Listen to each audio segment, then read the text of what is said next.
Earlier this week, the Catholic Diocese of Arlington, Virginia, held a job fair in hopes of attracting and hiring 150 new teachers. The reason?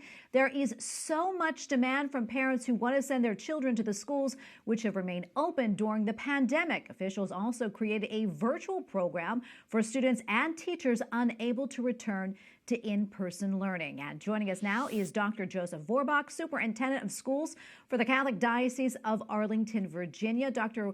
Vorbach, welcome back. Thank you so much for coming on. So you need to hire 150 teachers.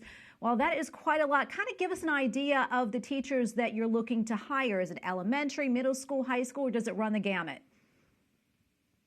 Sure. Well, we're always looking for talent, and it runs the gamut from preschool up to the high school level. And that virtual job fair was designed to make it easier for our schools to connect with potential teachers. Also, talk to us about the protocols that you have in place, how you've been able to remain open during this pandemic when a lot of other schools weren't. Well, we go back to last summer. Bishop Burbidge, our bishop, kind of gave us a broad vision, and we basically were trying to get back to in-person learning as soon as it was safe to do so. And the schools were charged with creating reopening plans that reflected the input of their stakeholders, their parents and their teachers. And they built those plans, and those plans cover a whole span of things that we've all become more familiar with now, but basically prudent safety and health risk mitigation strategies that start with what the families do at home. They start with the drop-off of children at school, the traffic patterns in the hallways, the distancing of desks, the use of masks all the time, air circulation in the building, frequent hand washing, and so on. Using cohorts as another, and all of those things put together. And obviously, when we entered into this in September, it was with a good amount of caution. And as things have gone on, we've certainly not grown comfortable, but grown to understand what needs to happen. And we've had great connections with our local public health authorities when it's been necessary to act on a particular case in a particular classroom. And so the schools have done a marvelous job. The teachers have been really heroic with their school administrators, too. Yeah, tell us why it was so important to have the schools remain open for in-person learning from your perspective. Sure, thank you. Going back to last spring, we learned a lot about our ability to shift to the online format when it was essential that we do so at that time.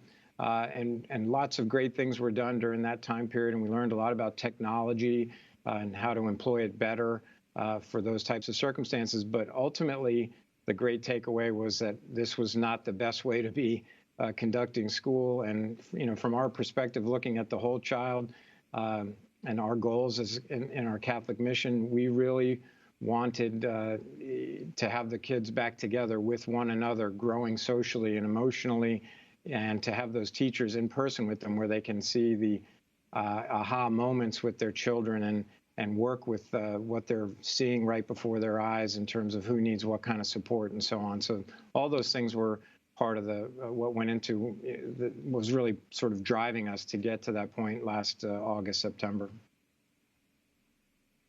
Yeah, it really does certainly make a difference. What have you been hearing from parents and also maybe from students about that decision to remain open? Sure. Well, it's been a real treat to be able to visit schools with Bishop Burbidge and on my own a little bit as well.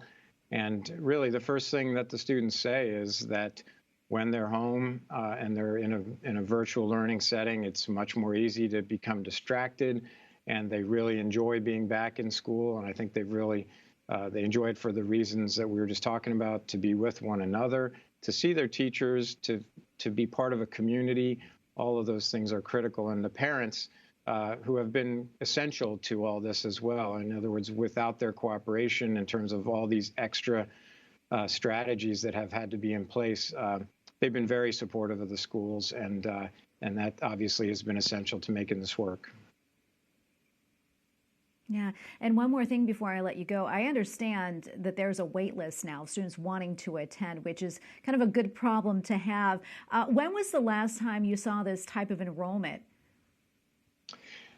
Well, each of the schools, one thing I should say is that some of our schools have to operate at slightly lower than ideal enrollment because of the mitigation strategies. That's one factor that's there. But clearly, there's been a lot of interest in the fact that the schools are offering in-person instruction, and that I don't know that we can point to a moment in time or to the variables that have caused it anytime in recent history. What we have been trying to focus on, obviously, in the schools is for all those new folks who have joined the school communities, is to have that experience for them and for all the families in the school be affirming of their decision to seek Catholic education for their children. And the waiting lists, which are particularly long in some cases at some schools, reflect, I think, that desire that children be in person and learning, and also hopefully that the good word that's out there about the work that's been done in our schools.